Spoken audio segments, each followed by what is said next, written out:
What's going on, guys? Jeremy here with SlimeQuest TV. Welcome back to part 2 of the Humminbird Helix G4N tutorial beginner's guide, whatever you want to call it. But this video is not going to be so beginners. The last one I left it basic. This one we're diving in hard to all the settings, frequencies, and ins and outs of this unit, getting it on advanced mode, whatever you want. We're getting into it right now. So stick with us. It's going to be a good one. Alright guys, I'm going to start off here talking about 2D and the different frequencies are used for what on this 2D. Now we're dealing with a dual spectrum chirp unit here. This G4N has a wide variety. It's the most versatile unit there is to date. Now this first frequency is the full frequency. It's shooting at the broadest range of frequencies. It's shooting from 150 to 220 kilohertz, which is giving you a narrow cone and a wide cone shooting all at the same time. So it's going to give you the most versatile target separation and wide range just to mark fish, mark bait. That's what a lot of guys are going to leave their units on all the time. Now, you could change this doing two things. This check button, or you can hit the menu button twice and go to your display spectrum and change it from full to wide to narrow right here. What I'm going to do today is we can just hit this check button. Now we're on wide. We're at 140 to 200 kilohertz, and that's going to give you a wide cone shooting down from the bottom of your boat. It's going to be shooting down like this. Instead of your narrow cone, it's going to be shooting down like this. Wide range is best marked for finding bait, fish in a wide cone. If you're in 20 foot of water, I mean, you could be shooting 10 feet away from the boat with this wide cone angle. If we hit that check button again, we're shooting at 180 to 240, which is the highest frequency there is on this dual spectrum, and that's going to give you the narrowest cone, which is going to give you a very good target separation. A lot of guys use this narrow cone angle for sharpshooting walleyes, being able to pick out individual fish with your jig, and very good target separation. Now, the best thing to do, guys, if you guys are just out there in the water and just looking for fish on your 2D, is just leave it on the actual full spectrum, and that's going to give you a great range. Now, if you are having a lot of clutter in the screen here, you could move your sensitivity down. That's eliminating a lot of clutter right there, and we're not seeing as much of the little bait, but we're seeing a lot of the bigger fish on the screen. If you're in very clear water, you could up this sensitivity up higher, and you're not going to mark as much. It's not going to mark as much clutter with the clear water. Relatively, the clearer the water, the higher your sensitivity, the dirtier the water, and the more turbulent your water is, the lower your sensitivity is going to want to be. You also have contrast, chart speed, and different sonar colors. This is great for night, but you got a ton of different sonar colors like this right here. Now we're going to move on to down imaging. One more thing, guys, before I move on to the down imaging. If you are having a lot of clutter in your screen, you could actually change the water column sensitivity right here. If you hit the menu button twice, go on over to your sonar menu. You have water column sensitivity right here. You could use this scroll pad here to arrow down to water column sensitivity. You could either go 1, 2, and 3, make it more sensitive, or you can make it go -1, 2, and 3 and make it less sensitive. Another thing is, guys, is it has a 2D switch fire. This is keeping a lot of clutter from your water column. But if you are looking for bug hatches or any type of zooplankton, anything like that, you could actually turn this on max mode, and you're going to get a lot of clutter in the screen, but you're going to see exactly where the plankton is in the water, bug hatches, things like that. So normally people leave that on clear mode, but I do use it a lot for finding different hatches and zooplankton, things like that. You can see how the clear mode made it nice and clear over here. Now let's move on to our down imaging. All right, guys, we're on to down imaging. The first thing I want to talk about is the different frequencies used for each specific application. And a lot of it has to do with depth, and a lot of it has to do with different bottom hardnesses. The softer the bottom, the lower your frequency needs to be. The deeper the water, the lower your frequency needs to be. So if I'm running over a mud bottom, I'm going to want to take this check mark. It's shooting at 1100 to 1200 megahertz right now, which is mega frequency. You hit that check button once. Now we're on 455, which is shooting between 420 and 520 kilohertz. That's going to give you the best reading over mud bottom, or if you're in targeting depths of over 400 feet. If you hit this check button one more time, we're on 800 kilohertz, which is shooting between 800 and 860.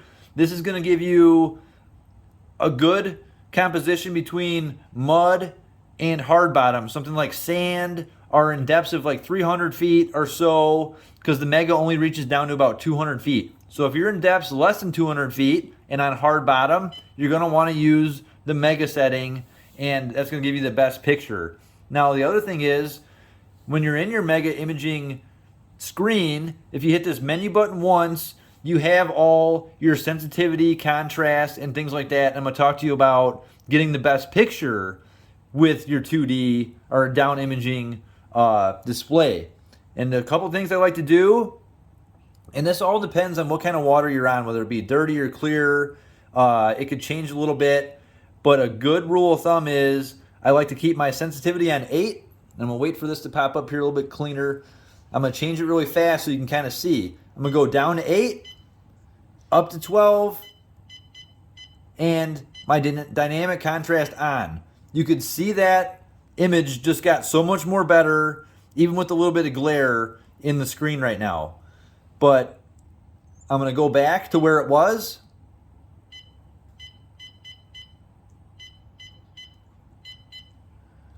It's not bad, but it's not as clear as it was. So that's just one thing, guys, is playing with these settings. Whether you're out there looking at stuff on the bottom, here's one thing I like to do, guys, is when I'm coming up onto a good piece of structure like this right here, I hit the arrow key, lock the screen so it's not going to change. I can then go into my menu and start adjusting these settings.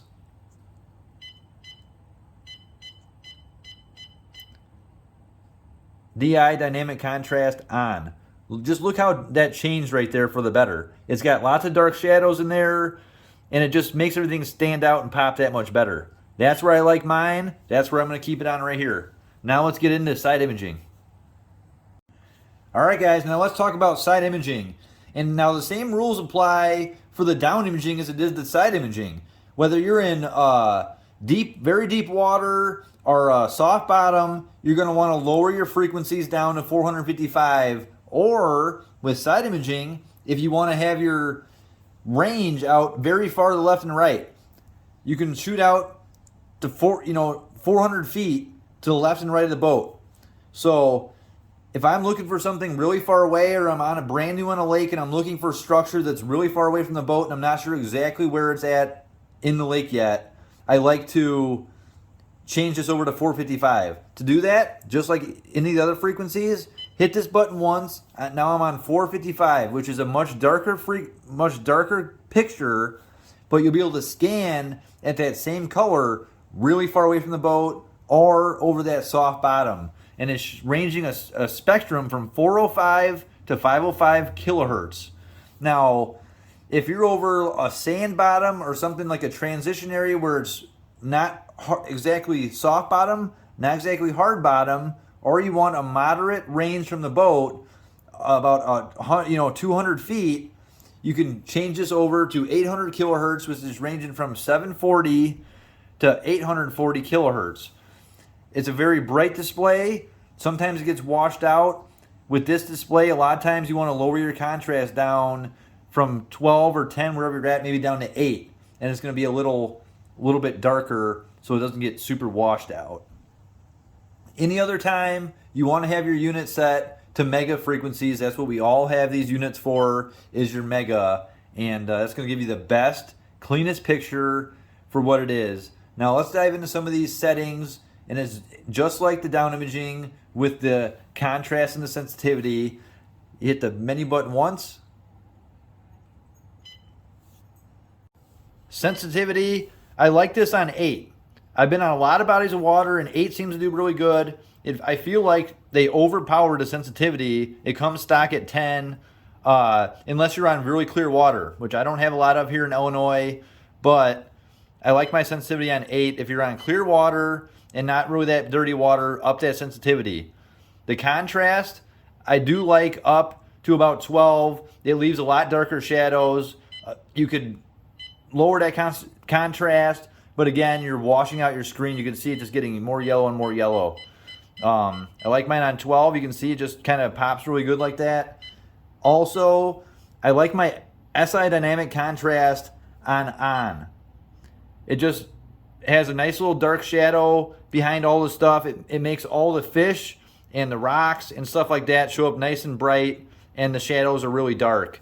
That's how I like mine, but again, just get out there, play with that sensitivity and contrast, and get the best picture that works for you on your body of water.